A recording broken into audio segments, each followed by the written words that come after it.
Ladies, gentlemen, welcome to another episode of Texonnect Voices. I have to be honest, I have been looking forward to this day for a while because while we've explored different aspects of artificial intelligence, mining, transport, health, education, fintech, and so forth and so on. Remember we did the future of work, and I still felt like we needed something more. Something that has bugged me for a while, and that's basically talent acquisition. Now we talk about the future of work, we talk about the future of engagement, how the workplace is going to be like, but we forget that a big part of it, it's how we recruit. I think John Maxwell says it best. He says part of the problem, or the best part of dealing with, a workforce has to do with how you recruit, how they come in the first place. And it's a pain point for a lot of companies. There's a lot of noise, a lot of sometimes instability in some countries, or a lot of pressure around unemployment. But those of us in the force know that it's not an issue of a lack of jobs. It's always been an issue of the lack of the right fit. And so I'm super pumped today to be here with Chris Kohler. And this man is not only somebody who is seeking to solve the problem, but he's a genius who's come up with new technology to solve it in a very different way. Yesterday I had a great conversation with him, and it boiled down to what we call just a matter of respect, and I'll explain it to you later. Welcome to the show. We're here with Chris Kohler, and we're attacking AI in HR, or should I say in talent acquisition. Indeed. Well, Papa, thank you for having me. Thank you for having me, and thank you for the opportunity to speak on your platform. Chris, give us a bit more about you beyond this tool. Who is Chris? What's your background? Okay. How did we get into the space? Great. So my name is Chris Kohler, Togolese national, via the Netherlands, where I grew up. I did my uni. I have a background in international public health.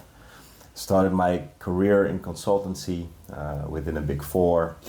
And then after a while, I just decided to move back to Africa because I was working on very interesting issues. However, I was missing the passion. I was missing that reason why I was working, right? So that's when I decided to move back to Togo, which is my home country. This was about 3 years ago.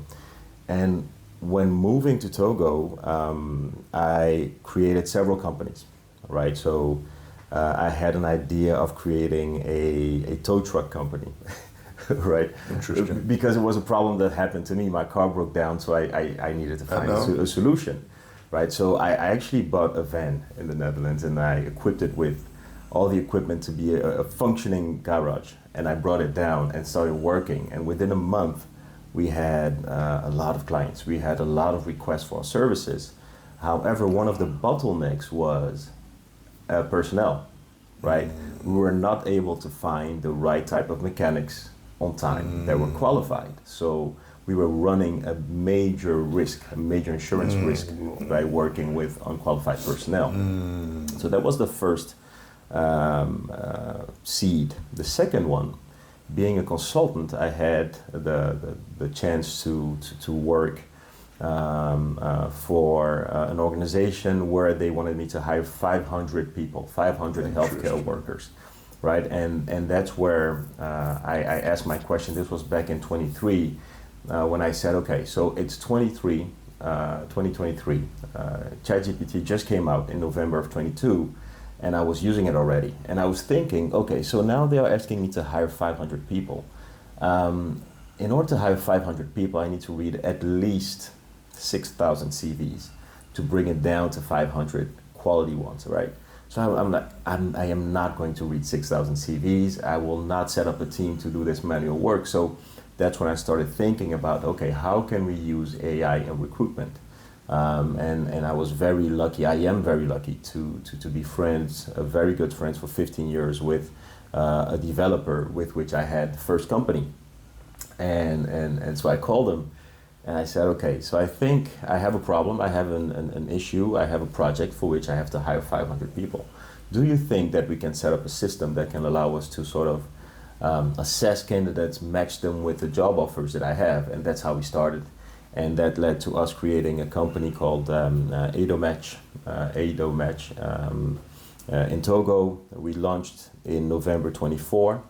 And I think now we are over 100,000 downloads in the app and Play Store. We've placed 600 people plus in actual jobs in Togo.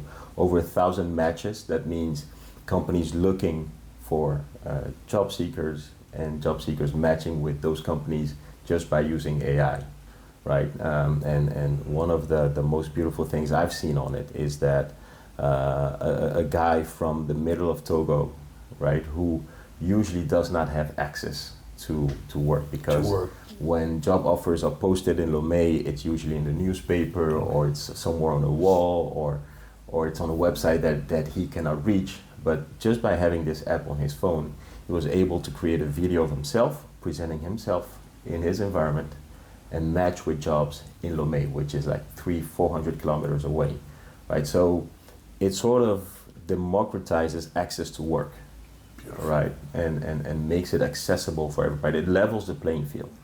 If you have the competencies and if you know how to present yourself, you will be seen, right? And you will be hopefully hired.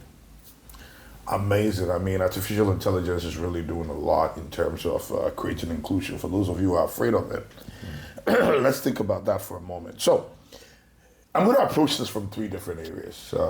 We're looking at those who may be watching this and may own companies and say, okay, what do you have for us? Then we're going to look at people like this young man who just need access to jobs.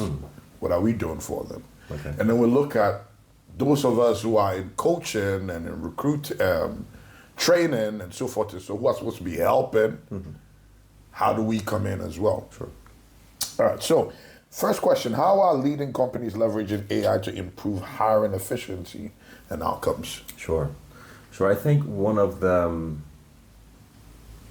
I think the first thing that they are doing is they are being open-minded, right? So what I see is the most forward-thinking HR directors are proactively contacting us. They're saying, hey, we are seeing what you're doing. Can you come in and explain it to us, all right? They are approaching it from an opportunity perspective and not necessarily a fear perspective. And then they are trying to, within the boundaries of what they're allowed to do, because usually these are big companies that have checks and balances, that have systems that have to be approved, most of the time cross-border. So small teams locally cannot take the liberty to take decisions.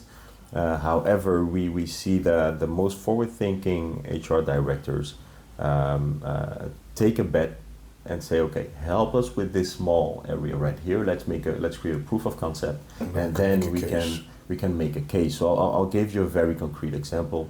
So one of the major telecom companies in Togo asked us to help them on their latest recruitment, right? So they were recruiting 25 people, right? So as they always do, they go on LinkedIn and say, we are hiring 25 people. This is the link. If you want to apply, send an email. Okay. So we helped them. That's what they did, and they received 6,000 applications, right, in total. Of course. Right. But what was interesting is that we've set up two ways of applying. One was through our channel, and one was through their conventional channel. Through a conventional channel, they received 2,000 applications, and through our channel, 4,000. Right? Because why? Because what we do on our end is that we remove as much friction as possible to apply. So you make it so ease of access, right? Ease of finding the information and ease of action, right? Once you have the information, you can take an action on it. So we gathered 6,000 applications, and using AI, the applications were ranked as soon as they came in. So by the day they stopped accepting applications, they had all of the candidates for each and every single job offer ranked. That's from your system? That's from our system. Okay. Right? So when you're asking what are leading companies doing, they are implementing these systems to be faster. That's the first thing. They want to be faster. They want to remove manual, repetitive work from their teams. They want to make sure that their analysts spend time on the strategic questions, right? They can really appreciate the quality of a candidate. They can really think about cultural fit in a company. They can really think about cultural fit is very important, right? So because usually what happens is in a conventional way is once recruitment like that stops, an analyst has to go through endless tons of emails, right? Yeah. So imagine opening 100 emails, downloading the files, saving them in a folder. Usually the files are in different formats. Some say send PDFs, some send doc, and you'll see the craziest files in there, right? But now you free that resource up to really do the strategic work for which they are going to school, by the way. Yeah. Right. When you go and you do a master, you learn critical thinking. Yeah. And you come into a job and you want to apply that critical thinking, but now you are stuck for the first 2 years in doing manual, repetitive work. Absolutely. Which is in a way important to learn work ethic. Yeah. However, I think we can speed up that process. There are a lot more problems to deal with to necessarily deal with the mundane ones Right, indeed. So I think first thing they want to solve is speed. They want to be faster, more effective. Yeah. And second thing they want to implement more is strategic thinking. But at what risk though? What risk should they be concerned about when it comes to using AI? In terms of risk, I think it's both sides. Both sides of the coin. The positive side is that if you don't apply it as a company, you will fall behind in finding the right talents. Right? Because through AI, you can find cross-border talent much more easier than the other ways. Because if you look at our system, we deployed in Togo, now we are launching in Ivory Coast, we launched in Benin, and now we're launching in Ghana. So if you create a job offer in Togo, you will match with the perfect candidate across four markets. I already sent you a WhatsApp from Nigeria where somebody is interested in connecting with you. Indeed, right? So imagine where we open up 5 markets and then you have all of a sudden 20 million users. You create a job offer using AI and then you can find the right person, right? The flip side of it as a company is that you need to understand the bias of AI. You need to understand what it's showing you and understand how the algorithms work, right? And also ask us the questions, keep us honest. Say, okay, so that algorithm that you're showing me, what is it? How does it work? Explain it in much more detail. None of the black box stuff. What is what's going on behind the hood? Challenges, right? And what we do, indeed, we give you sort of a matching percentage where we say this candidate matches with you for 70%. And then we give you the explanation. We give you qualitative analysis of he matches because of these actions, and then a quantitative analysis where we say there is a technical fit, soft skills fit, and an attributes. That means, for instance, if I want to hire a nurse, for instance, right, and we presume that a nurse should be somewhere physical to work, then the geolocation, the weight of the geolocation in your analysis will be higher versus a developer then can work from home or remote. Right? So those are all nuances that affect. Indeed. And also there are certain things that may be required to look at if you're coming from, say, Togo. Indeed. I know your labor laws are quite stringent, right? There's just somewhere else where it doesn't matter. Sure. And yet somebody's being penalized for it. Indeed. So you can really, for instance, for a company, you can match with several users from different countries and say, okay, for this specific user, you would need to do A, B, C, D, right? In the current case is you match with the candidate, you assess, and then you have to call another service to say, hey, look at his visa status, help me understand how we can bring him over.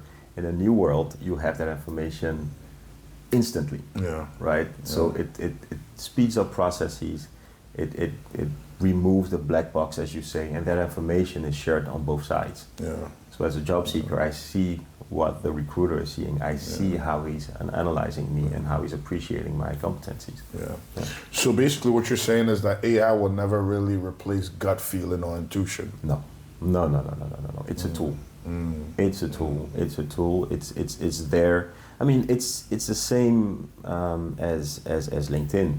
right? I mean, you could imagine a couple of years ago that it would replace recruiters, but now it's a tool that has been accepted in the profession and is being used as such. So I think AI will be the same. The ones that will adapt it, implement in their ways of working, because in the end, it's a people thing. Yeah. When you work with someone, you have to have some affinity, some affinity with the person. You have to like the person. You have to be able to grab a drink together, to go out for lunch together. And AI cannot have that gut feel and saying. At least not yet. It will be very difficult for AI to do it. We'll see. We'll see. Yeah, there was a guest I had once who actually talked about emotions being overrated and how AI could actually start to become better coaches. And he had some interesting data to support it. So let's see how it goes. But in your experience, how are companies using AI to build inclusive teams, or are they unintentionally coding bias into the system? I think we're not there yet, right? That's a second layer where you say, okay, so I want to hire 25 people, but I also want to make sure that we have a good cohesion between the people that we hire. Emotion comes in here, right? I want to make sure that the experiences of the various people that we hire are similar enough that we can sort of leverage their collective experience, their collective conscience, or whatever. That's the next level of implementation, but we are not there yet. Now it's still, most of the work that we do is much more educational, where we have to explain what it is, we have to show what it is. And I think once and interact with them to also see the things you may not have seen. Right. Or sort of. Yeah, right. And once we've passed that station where people are comfortable, right, with accepting, okay, so this AI tool made a match. The information that I'm being given is trustworthy. I can use it to sort of to work. Now the second question becomes, okay, so now we've hired one person, and what about the other team members that are coming in coming months, right? How can we make sure we have a cohesive team that is outperforming the competition? Those will be the next interesting questions to solve. Yeah. Last question in the company area, will the recruitment function eventually become an AI-led department with minimal human touch? No, I think the human touch will change. It will be much more focused on strategy on the top and much more focused on emotional balance at the bottom.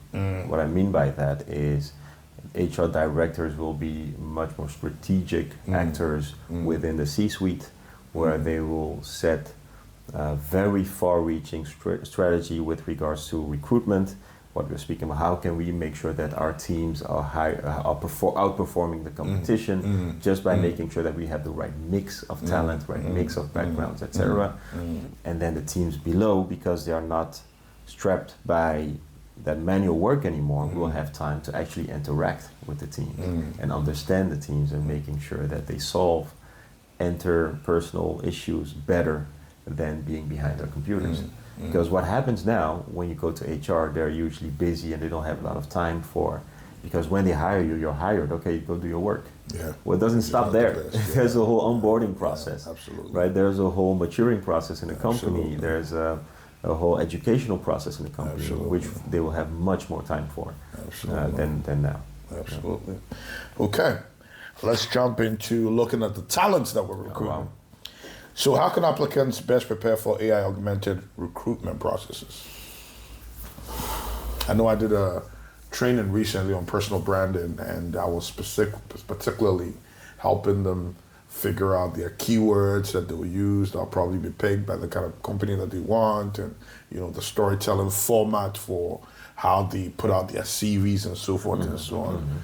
I mean, from your experience, how can applicants best prepare for these systems that are auto-selecting and ranking? Sure, indeed. I think the main thing for applicants is to be authentic, to be authentically themselves, and to dare to follow their path, right? Because if you have a passion, if you like making music, for instance, or if you have a passion for, I don't know, mathematics, or whatever, just learn as much as you can, because education is becoming much more accessible also through AI. Learn as much as you can, make sure that you build your portfolio and that you store your portfolio in an environment where it can be seen, it can be picked up by AI, right? So, for instance, on our platform, you can create your own profile, you can add your experiences, your projects, you can add an introduction video of 45 seconds, you can add your geolocation, you can add your salary range, you can add as much information as you want. And what we see is that the profiles that are the richest get picked up earliest, right? Because when an AI engine goes out to search, they search for quality first. They search for quality, they search for quantity of information, they search for holistic information to match someone with a company. So personal branding will become much more important as we continue, because we are building a lot of distrust in society, right? Because if you see anything now, you say, oh, it's AI generated, right? If I write you a letter, you'll be, did he write with AI or not, right? Is it authentic? Can't even take a compliment anymore. Right? So the currency, the value will be, in the future will be in the people themselves. How authentic are they? How real are they? When I meet them, is it really the same thing? Is it the same thing? Are the pictures very different? Pictures, their intonations, how they sound. I mean, everything can be gained, right? So authenticity, I think, will be the first part of it. Yeah. I think it's interesting that you're talking about authenticity, because the truth is, and our fathers and our grandfathers had to go in a system where they basically just wanted to get a job. Yeah. And so they didn't feel like they had a lot of options. They just wanted to work. It was just put your head down, make money, take care of your family. Yeah. And there were limited ideas of what jobs are, so you just got with it. But most of the young talent today, you have opportunity. It's a whole world. First of all, the world is much more global, so there's a bigger scope in terms of opportunities. And there are a lot more diversity. There's a lot more diversity when it comes to types of work. And so there are so many options that there's no reason to want to tailor or blue fit into a particular, I mean, unlike the days where you had the big blue and there were just a few of them. Now there are so many dynamics. So be you, and you're guaranteed that there are some people who want you just for who you are. And it's better for them to come and find you later and you're you. Yep. Like people like to tease, I don't work a day in my life because I love what I do, right? Than to get in, pretending to be something else, and even when you've gotten in, then now you have to pretend for the rest of your life, which is hard. And I'll give you a very concrete example, right? So, for instance, say I am based in Lomé. I'm looking for someone to do some video work for me in Accra, specifically in this area where we are. Now I can match with a videographer that lives there, that knows the environment, that speaks the language, that knows the best spots, that knows the best shots. In the past, I would, and if that person is authentic and they share their information and they're there, and then I will pick him up. I'll be, okay, give me the best videographer in Accra. He needs to live there. He'll pick up your videographer, probably, right? Yeah. And then connect me with him. Absolutely. Whereas now I would say, okay, give me the best one who comes up on Google. Yeah. Right. So that's how it will change. Yeah. And it requires the users to be authentic in their interactions with it, and that will create much more opportunities. I think. Yeah. My friend in Meta is telling me how they're about to make some major moves in the area of of AI, and I think it's because the game is going to shift so much that most of these traditional tools are going to have to step up. I mean, one of the things, before you continue, but is it's becoming more and more holistic, where it's not only the information that you share with us that will be accessible, but it's all the other information that you've shared online, right? Because it's in a way you would say, okay, what about privacy? That leads us to another discussion on redefining privacy. Yeah. What does privacy mean now? Yeah. Right? that's a whole different discussion that I have no expertise in. And there's a lot more responsibility that's put on the user because in one token, you like the fact that you're accessible and seen and it gives you mileage, but then you also have to be on top of deciding what you don't want added to that and what you need to restrict or discipline yourself from sharing. Indeed.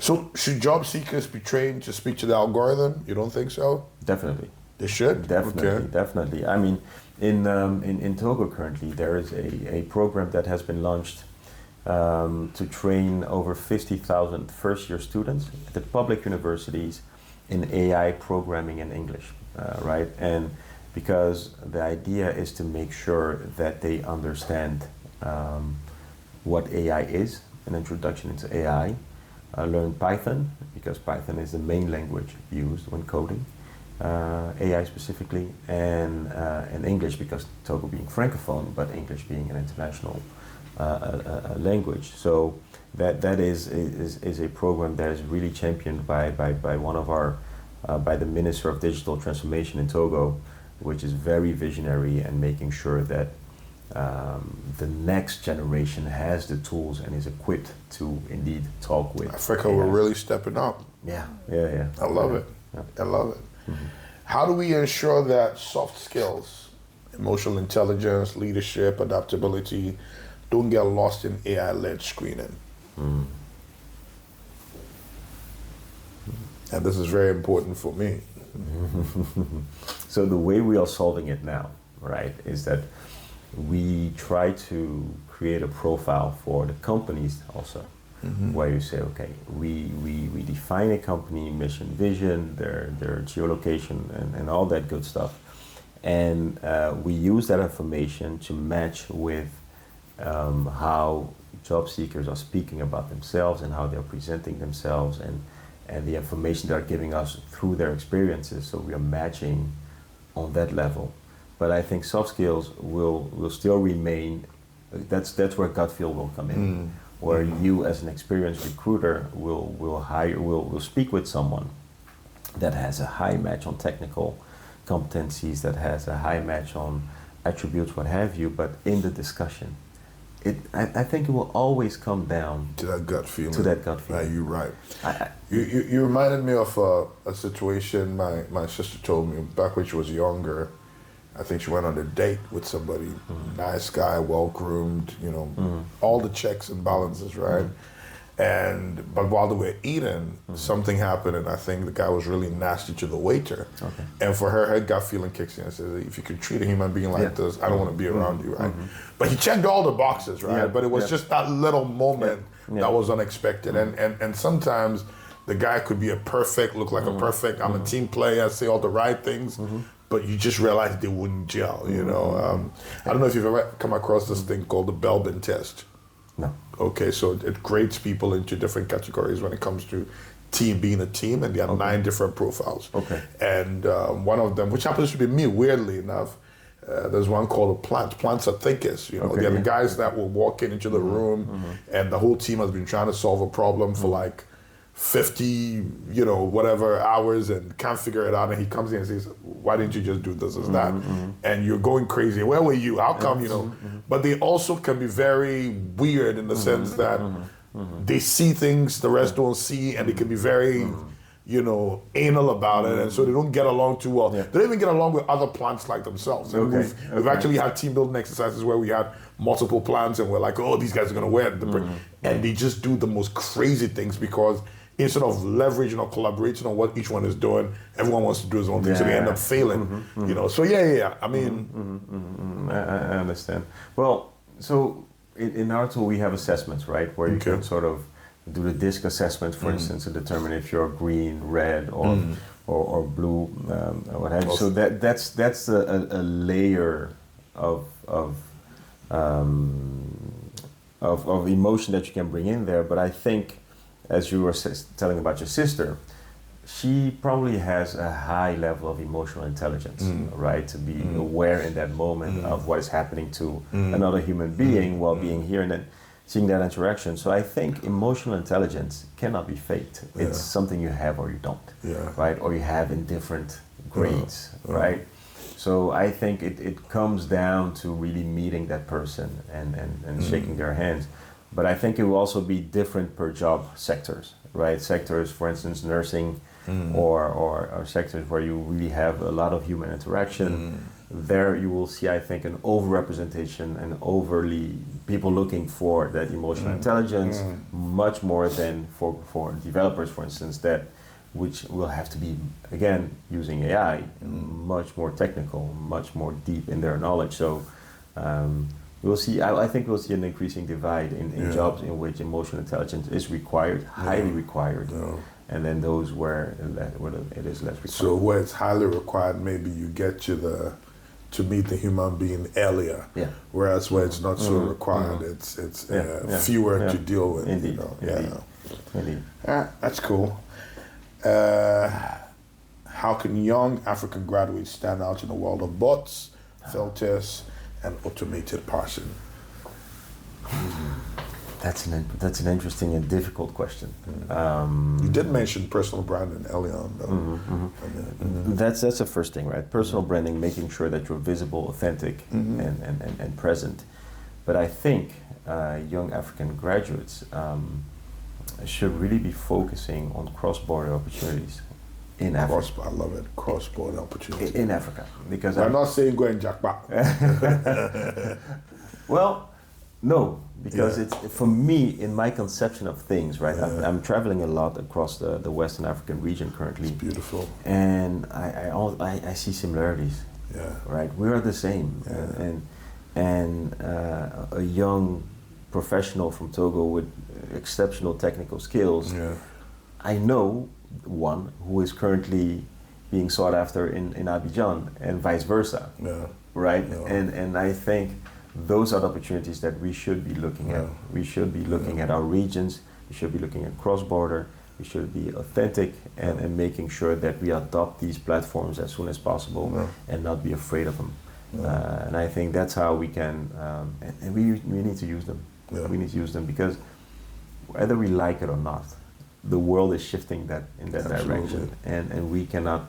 And I think the best thing is also to be connected, to read a lot on AI. It's so easy now to sort of have a feed of information that gives you the information every day, right? To make sure that you're on top of it. And I think we should implement that in our lives as young professionals. Yeah. So basically, just to confirm what you're saying, in your view, personal branding is becoming more important than academic degrees? No. Okay. But is becoming as important. Okay.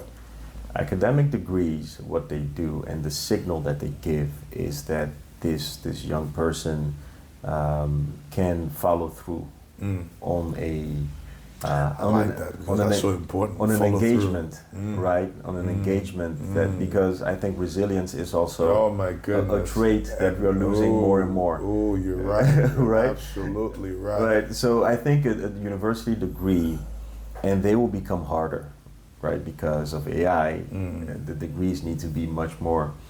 The requirements need to be much more. The requirements will become harder. But what happens at university is that you are challenged mentally, right? You are challenged between your peers. You learn interpersonal relationships. You learn emotional intelligence. That's where you grow, and that's where you have to sort of deliver on a promise, on an engagement. And those are traits that you need to learn, right? And once you have that basis, then you can add your branding on top, then you're gone, right? So I think it's becoming as important, right? You need to think about that personal branding while you're working on that degree. So as you're getting more opportunities, more requirements, are more is required from you. All right, let's switch to the world of coaches, trainers, optimizers, and talent builders. How can career coaches and trainers incorporate AI into their methods? Well, I think the first thing is that through AI they can make much more personal content, one-on-one content, which is specifically developed for that person's experience, and then have a faster feedback loop. Through my career, I've had the opportunity to work with quite some coaches, and one of the things that pushes coachees off is when they have the sense that coaches are recycling material, right?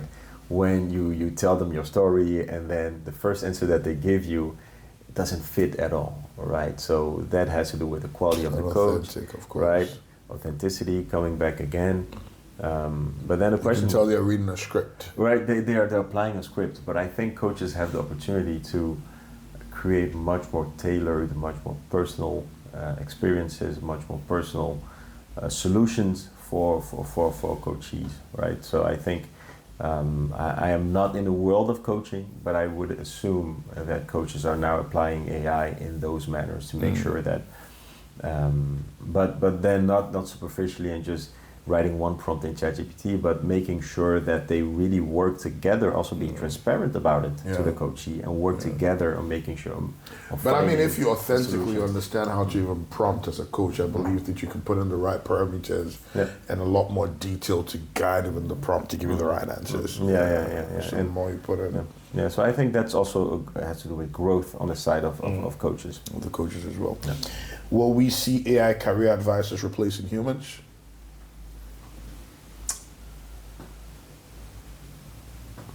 I don't think so. I think in various degrees. In lower level, yes, but once you get into a certain area, no, because that's where you need to be trained. That's where you need to sit with someone physical. That's where you need to speak to someone. That's where you need to test how you come across. That's where you need to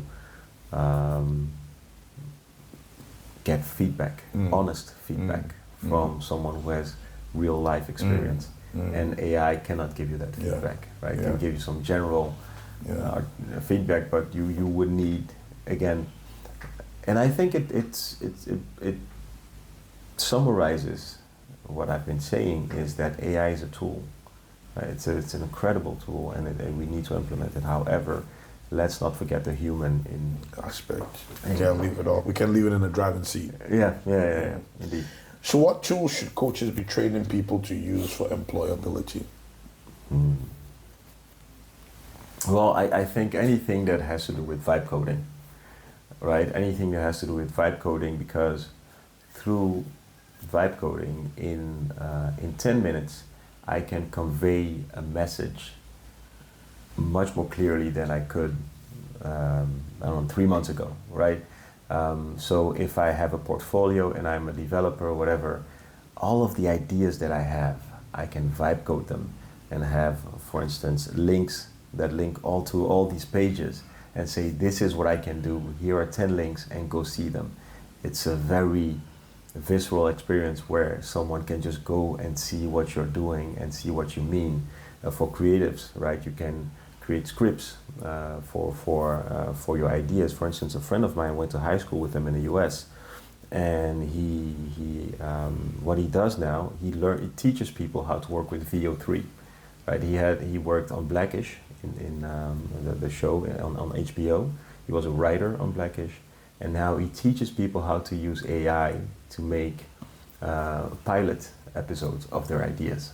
Right, so it's powerful. Imagine where you are on a platform like ours, and then when they go to your page, they see the links to all these VO3 videos that you've created. Then people can really see what you mean when you say, "I am a creative. This is my vision. This is what I mean." Right.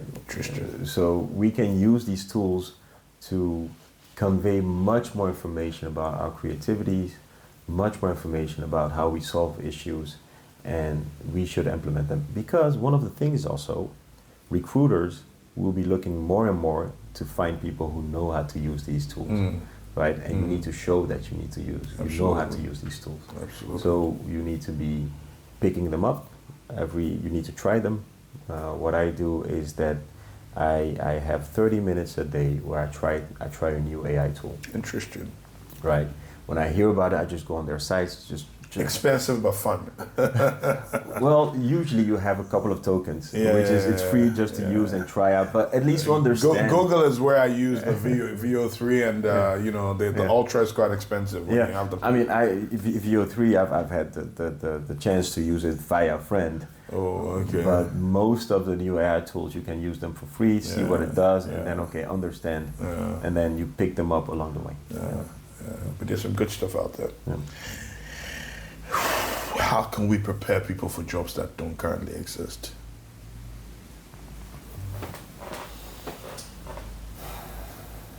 That's a hard one. I think prepare people for flexibility, right? Not specifically for jobs, but for understanding that we will be asked to switch jobs switch careers much more than in the past. We need to know that we need to be adaptable. Again, it comes down to making sure that you continuously educate yourself. And perpetual education needs to be a notion that is taught in schools, much more. Where we say, okay, make sure that once you finish uni and you have your first job, to understand society, understand what is happening around you, understand geopolitics, and make sure that you find the right tools and education to make sure that you can transition. And us, on our platform, what we can do again is propose tools, propose educational paths to people while the world around them is changing, right? As a user, you can, for instance, be on there for, 2 years, and then we can send you a push message and say, okay, given your skill set, given your experience, and given where your environment is changing, you might think of following these 3 courses to be ready for these new opportunities that are coming in 6 months. I think that will be the main thing.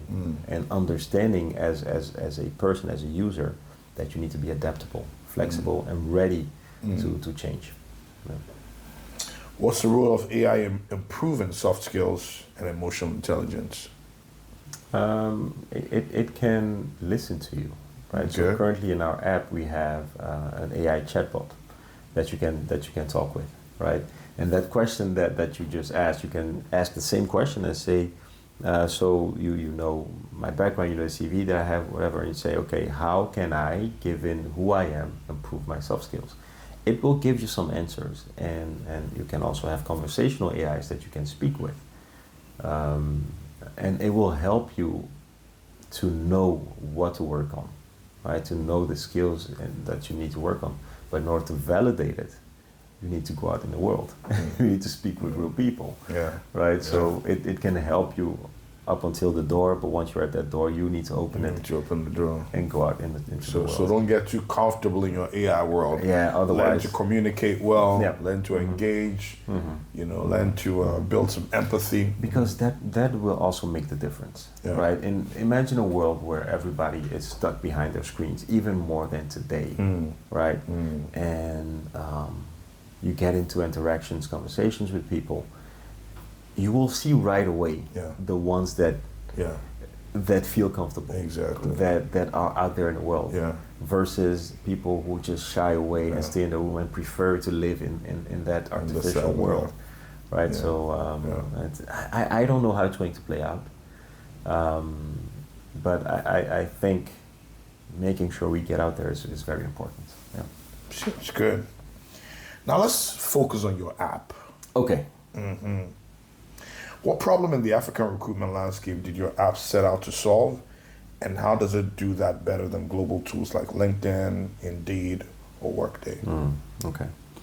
Well, the first problem that I wanted to solve was, as I said, my own problem, right? Making sure that I could hire at scale fast and not do a lot of manual work. So that's sort of a problem that it solves. But we are trying to solve a paradox in our societies where if you speak to co-entrepreneurs, they will say, I need to find good people. I cannot find the right people for my teams. I cannot find this type of personnel. And once you finish talking with them, you step outside, you'll have 3 people coming up to you with CVs. I need to find a job, I need to find a job. Yeah. Right? So it's not a matter of there are not a lot of jobs, it's that we cannot match the right people to the right jobs. Because we have a lot and of... the work to match is overwhelming. Yes, indeed. And so we have a lot of talent, we have a lot of quality, and we have a lot of great entrepreneurs who want to accelerate, speed up their processes and be much more dynamic in their companies, but both sides cannot find each other. So that is the issue that we are trying to solve. And then the second part of your question is, what issue are you trying to solve that global platforms are not solving? Like LinkedIn, well, indeed, yeah. If you look at the penetration rate of LinkedIn, right, in Africa, it's about 7.6% versus over 30% in the US, right? 3 times more people in the US use LinkedIn than the entire African continent combined. Wow. Right, so that says something about us as a collective embracing these tools in the way we work and the way we find work. And also these international tools, I think, are moving much more towards social media, where they have a lot of video content, a lot of audio, a lot of pictures. And one of the main things that we know living on the continent is an Achilles heel for us is data usage, right? So if I open an app that will use all of my data, I will not open it for much more than 5 minutes, right? And then, as we all know, if you're trying to actually find a job on LinkedIn, it's pretty hard because it's Facebook for professionals. But what we are creating is a really focused app for job matching. That is what we do. And then there's the cost factor as well. So Indeed. in your case, I think you offer it for free. It's free for it's free for job. It's free for job seekers. Indeed. So there are no layers. It's free for everybody. You can access all functionalities, and it's really focused on finding work. That's it. Nothing extra. Nothing extra. No. Bells and whistles. No. All right. How does your tool balance automation with human judgment, especially in cultural contexts where relationships and intuition still play a big role? Right. So what we try to do is and this is a debatable point, right? So obviously there's the automatic match, right? We match people based on geolocation. We match them based on technical skills, on soft skills, and everybody can upload a video of themselves where they speak about themselves, they present themselves, or they show their portfolio of what they do.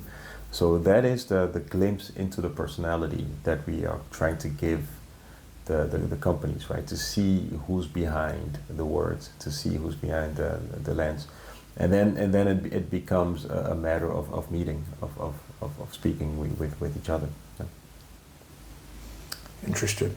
Now, what feedback have you received from companies and applicants, and how has that shaped the next version of the platform? Yeah. So the feedback is so imagine 80,000 users, right? And only 600 people finding work.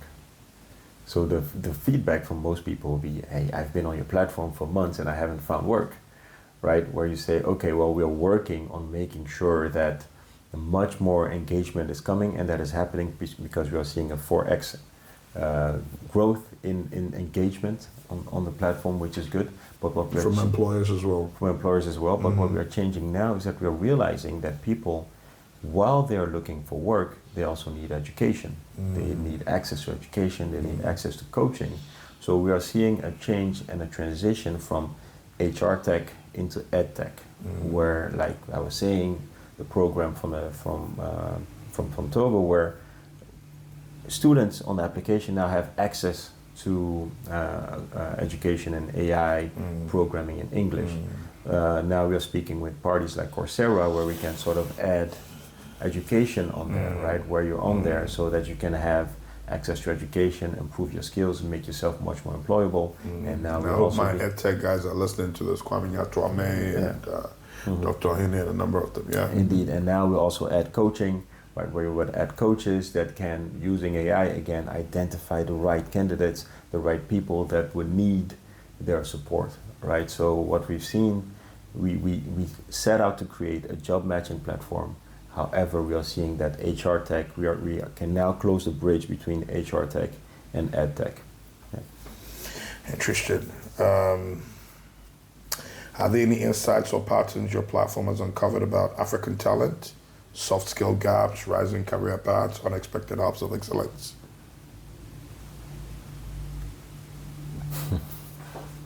Well, you can ask me that question again in 3 months. Okay. Because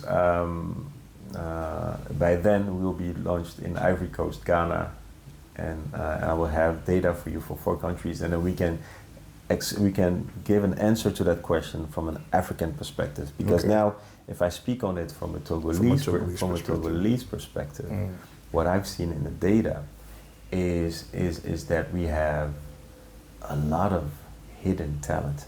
We say it, and we know it intuitively that we have hidden talent. But I have the data. But now we have the data to back it, right? When you are looking for a specific engineer, and I was sitting with that telecom company the first time I pitched to them, right? And the lady was saying, well, we are looking for a fiber optics engineer, and the last one we hired, we had to hire from Burkina Faso. And then while in the meeting, I said, okay, give me the job posting, right? The description. We wrote it in, and then we launched a search, and within 2 minutes it matched with a fiber optics engineer in Togo who had a video of himself telling about what he does. And I saw her reaction. She said, yes, that's the guy, right? And whereas in the conventional way, she would have never found him, never, right? Never. But it shows us that we have hidden talent, and that the quality of our talent is higher than our gut feel that we have about the talent. That's where I uncovered. And we have such a narrow-minded view of how we determine what's a fit, that when we do open and have the tools to free up more of our time, we can see more. We can see more. They can rise to the top. Yeah. What is your boldest vision for how this platform could transform recruitment, employability, and talent development in Africa by 2030? Well, by 2030, I think we will have our continental trade market in place. It should be in place already. It should be in place already, but I'm hopeful, I'm an optimist. And I hope that we will live in a world where I, as a young graduate, can say, okay, I want to see my employability match with Senegal. And I'll just click Senegal and say, okay, you have a match of 83% with Senegal. These are the skills that are mostly used in this country. You have 1, 2, 3. You need to work on 5, and this is a course that that can help you to be ready for Senegal in 6 months. Right? That's how I see it, and then that you can follow through. So just so we catch up our viewers, because I think there's a lot of insights I have that they may not have. Your tool allows for when people put in, you can put in all this extra data to skew and get you to be seen better based on the amount of information you put in. But then 2, when you apply, and I think you said it in your earlier example, you can quickly see how well you're doing. First of all, how well you're ranked among all those who've applied. Indeed. And then 3, you also can see where you fell short or how well or not you did not match. You right away you get a feedback on your qualitative fit, right? The app tells you, well, you're a good fit because ABC, but you could work on X, Y, Z. And then it also gives you a quantitative analysis. It says, well, you fit the technical skills for 41%. So right away you have a feeling, you have an intuition, okay, I am a good fit or not. That's the first side of it. And then when you apply to the job, you see how many people applied before you, and then you get an indication of how likely you are to be invited to an interview or to move on in the process.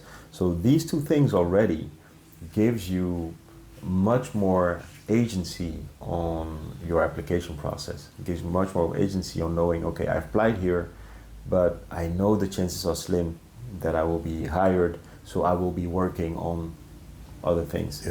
and we will give you the best jobs in the market as they come up, and we will send you push notifications. Hey, there's a new job, go apply to it, right? So, and that brings us to a word that you brought in earlier in the conversation, which is respect, right? Which I like your view on this. Well, I mean, it's simple respect, simple human decency. I ask you a question. I mean, I'm not begging. You know, I'm not asking for alms. So if I ask you a question, you can politely say, no, you're not a fit, and this is why you're not a fit, and I go about my business. But to just ignore me, you know, it's like somebody's begging you on the street, and you just ignore them like they're not human just because, you know, but you're not even begging. You're just saying, hey, I want to be in a partnership with you. I have these skills. You have these needs. Let's match up, right? So it's like a gentleman, a handsome gentleman, seeing a beautiful lady walking by, just saying hello, you know, and the lady just shrugging off or ignoring him. It's just plain rude, right? But employers have been acting like that for so long, and it's been like it's okay. It's not okay, you know. And so I think what you're doing is you're creating a revolution where we're giving job applicants just simple decency, respect, letting them know, look, dude, you're not a fit. This is why. This is where you can prepare. This is where you can go shape up and come back. Instead of them being in this black box feeling like I'm not enough, breaking their spirits, you know, leaving them wondering and not having any idea how to fix it. And so what you've done for humanity, I think, is amazing. I think it's just next level. Thank you. Thank you. It's funny because we have chatbots working in the app, and they speak with people. Or people speak with them, and we query these discussions to say, okay, what do we need to improve in this next version? And the main thing that comes up is communication.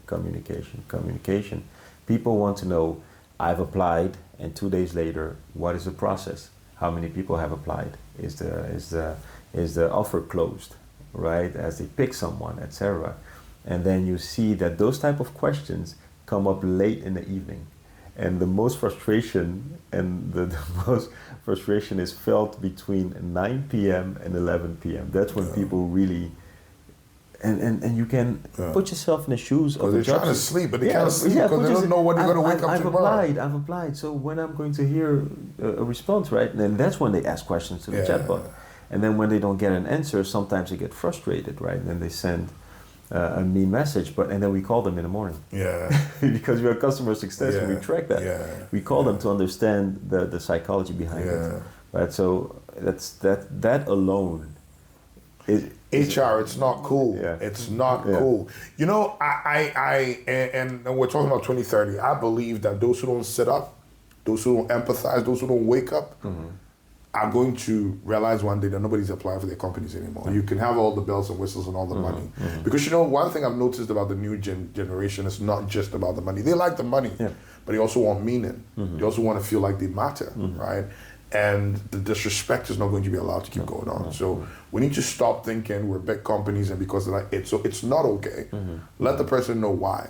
And these tools I understand it can be overwhelming for an HR department, but we need to use these tools to allow us to at least communicate. I think that's the most decent thing that we can do. Indeed, you can be much more human. Much more respectful.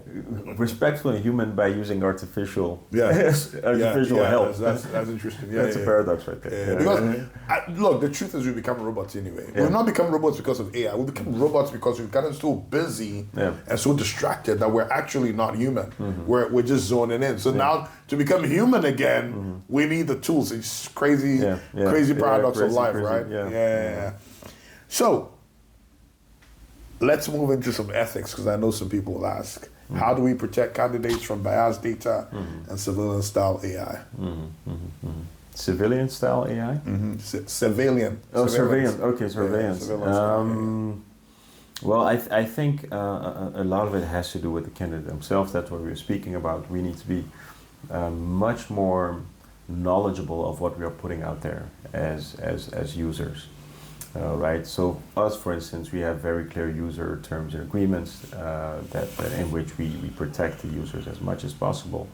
But again, in this AI world where our information can be picked across all of our social media, it's up to us to be much more vigilant, much more intentional about what we share.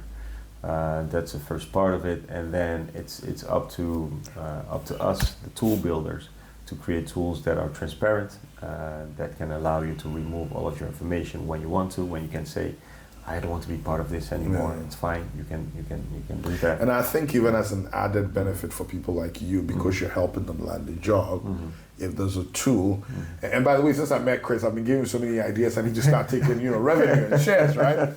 But I think that your tool needs to go beyond and also be able to check to see what is out there that may not have come from you that is damaging them and may not be allowing them to get a job. Okay. And caution them about it. Yeah. Because sometimes everything may be working beautifully in the app, but they did or they put some stuff out there before they came in that is really damaging them and they're not even aware, right? And if you can find it, the employer can find it, right? Indeed. So something to think about. African opportunity, are we leapfrogging into the future or are we playing catch up with the West? Definitely leapfrogging, definitely. We have the privilege within our board of directors to have one member who is a partner within one of the big major international HR firms.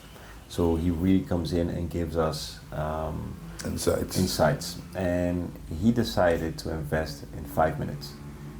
I just gave him a pitch. He said, I'm in. I'm in, no questions asked. And what I didn't even need a pitch. If I have the money, I'll give it to him.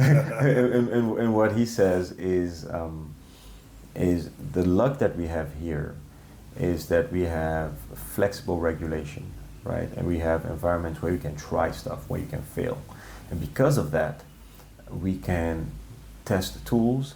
We have, I believe that our governments are patient enough to let us test and try. And once something is good, but once you get an advisor, they will ask you to comply, right? And you have to, because you have to be an international player. Yeah. But I think because we are not bound by rules and regulations early in the process, we can test, we can launch faster, and I mean, if a new version of GPT becomes available today, we have it today, at the same time as a team in the US.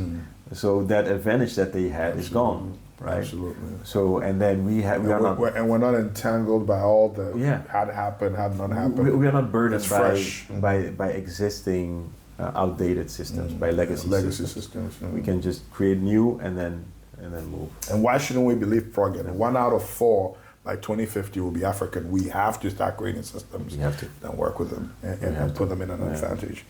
Now let's talk digital inclusion. How do we ensure rural, informal, and non-traditional candidates don't get left behind? You know, there was an interesting workshop I was in recently. I don't know if you know what Kenke is. No. Kenke is a type of staple. Oh yes, of course, the Kenke, yeah. And the tag of the workshop, which I ended up being, a speaker on, is what has AI got to do with the price of Kenke? And the reactions to them were so different. We had one person not so happy, said, hey, you know what, why is this on this platform? This is for kids. Somebody else too said something else. But the interesting thing is, I mean, my dynamic had to do with how AI is affecting different businesses and those who don't get caught up may be left behind, and those who, even purchasing power if you're not on it. And the person who actually put the title up there, all he simply was saying was that Kenke seller is actually the data owner, but later doesn't have access to the reports and the data and the analysis that it has. And so it changed my entire perspective. So a simple question like that had huge implications on inclusion and how even those creating the data, it's not fair enough for them to even benefit from it. So back to the question, how do we ensure rural, informal, and non-traditional candidates don't get left behind? Indeed, that's a very interesting question because what we are doing now is that we're making sure that we're accessible via platforms that they already use. So you can interact with our platform directly via WhatsApp, for instance. Nice. Where you can just send a WhatsApp message to a number that you can store, and then it will tell you the latest job offers, right? And then we pick it up at the office, and then we can sort of engage with you. We are working on the same, but for SMS, right, and also voice, where again, thinking and building our platform with accessibility in mind, right? Making sure there is no friction in the entire process. So someone in a rural area can just have access to an SMS phone. You can say, send me the latest job offers.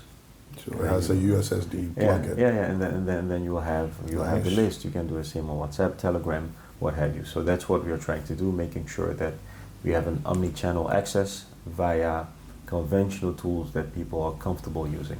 We will not force you to download the app if you don't want to. If you don't want to. Or if you cannot. Or if you cannot. Amazing. Not forcing you to go buy new technology or buy new phones or spend more money. Makes sense. This is very inclusive.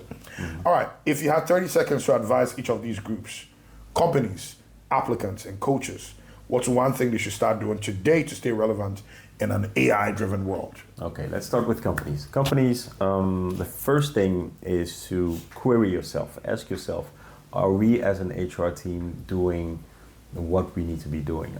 So how much time are we spending on manual work, and how can we decrease that work to make sure that we focus on the strategic, on the tactical work, working with the teams, right? And pretty soon you will notice how much manual work you're doing, and then ask yourself the question, how can we solve this? Well, there are solutions, right, for job seekers. Be knowledgeable about the shift that we are in, making sure that you're authentic, making sure that you share who you really are, because that's how the system will pick you up. So decide the life that you want to live and start creating that life today by setting the examples, by setting the actions, and then you will be picked up wherever you are, you will be picked up. And then finally for coaches is making sure that within this world that is evolving and changing, you're creating content and you're creating education that is authentic, that is much more tailored to the needs of each and every one of your coachees. Beautiful, beautiful. Thank you folks for watching and joining us. The future of hiring wouldn't just be about being employable, it'll be about being unreplaceable. And platforms like yours, Chris, are building that bridge. Thank you very much. Thank you for having me. It's been great here.